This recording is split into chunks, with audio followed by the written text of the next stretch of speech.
Tous les jours, on fait 250 à 300 km par jour, ce qui nous donne par semaine 1000 km.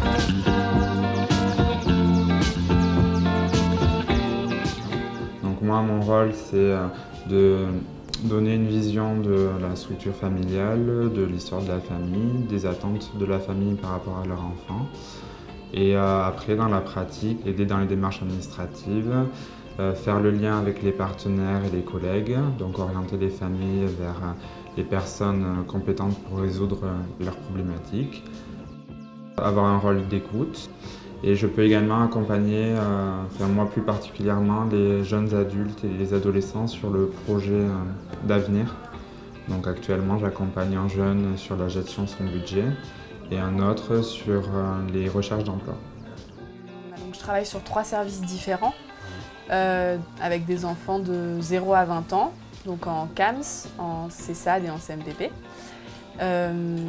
Et donc je travaille dans un but de prévention et de thérapie, rééducation, selon la problématique que présente l'enfant et sa famille. À Irakubo et donc tout autour où on va, à Organado et à Bellevue, les familles clairement étaient étonnés et contentes qu'on vienne jusqu'à eux parce que c'est un petit peu un désert paramédical et médical. Donc je m'occupe des enfants de 0 à 20 ans qui présentent diverses difficultés. Alors ça peut être des troubles des apprentissages ou alors des difficultés au niveau affectif, voilà, des enfants qui sont en souffrance ou qui ont diverses difficultés, une déficience motrice ou intellectuelle. Là, l'avantage du bus, c'est que hop, on sort les gens de leur domicile s'ils le désirent et on va dans une petite salle calme dans le bus et ça permet de faire un entretien en toute tranquillité, mais devant chez eux. Donc, tous ces enfants à besoins particuliers ont la possibilité donc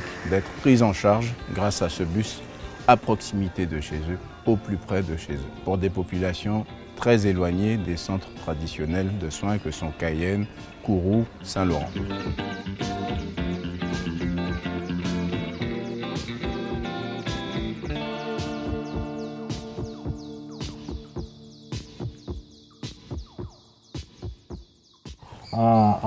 On se déplace avec toute l'équipe. Donc là, on peut vraiment voir les enfants et faire un bilan diagnostique et faire aussi les prises en charge. Oui, la présence des parents, c'est très important parce que c'est vrai que parfois, on voit des parents qui font la démarche de venir vers nous.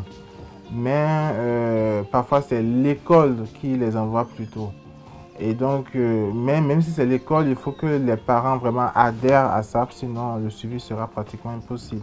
Donc, on a besoin des parents, on a besoin de l'école aussi. Comme l'enfant vit dans le milieu scolaire, les enseignants connaissent bien les difficultés des enfants. Parfois, les parents ne sont pas vraiment au courant de ces difficultés.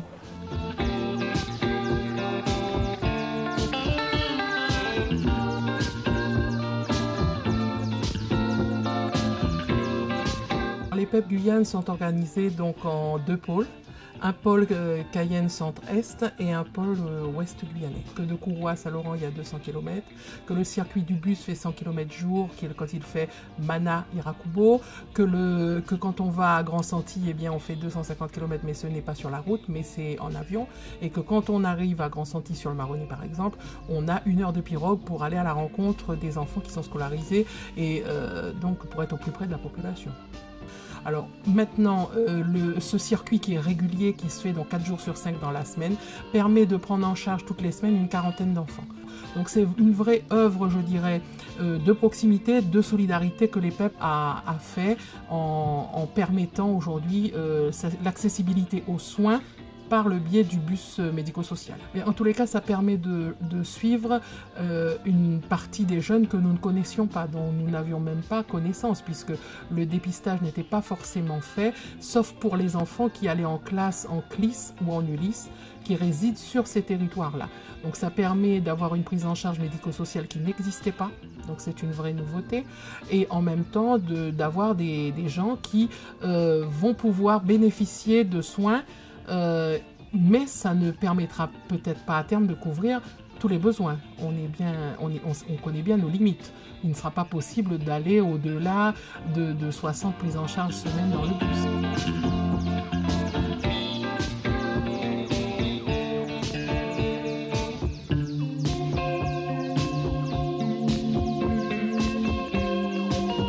C'est une association qui date de 1971, donc qui est très très vieille dans le département. Et on est donc dans l'élan en fait de générosité, de solidarité envers ceux qui sont le plus démunis, ceux qui n'ont pas su de quoi faire face à tous les problèmes, alors, sociaux aussi, mais beaucoup plus sur la partie effectivement handicap et difficultés.